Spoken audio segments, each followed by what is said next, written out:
தாலிபத்தின் கடனை தீர்க்க தாலி ஒண்ணு அப்பன் தந்தான். தாலிபட்ட கடனை தீர்க்க தாயார் என்ன பெத்து புட்டா.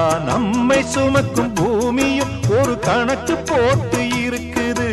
நம்மை சுமக்கும் பூமியும் ஒரு கணக்கு போட்டு இருக்குது. நாளை வாங்கும் வரவுக்கு அது இன்று நம்மை சுமக்குது. நாளை வாங்கும் வரவுக்கு அது இன்று நம்மை சுமக்குது. ஆத்துக்கு பக்கம் ஆத்துக்கு பக்கம் ஆத்து சுரக்கிற ஊத்துக்கு பக்கம் யாரோ வச்ச தென்ன இது நம்பி இருக்குது மண்ண. இது தானாக வளர்ந்த மரம் பாரம்மா.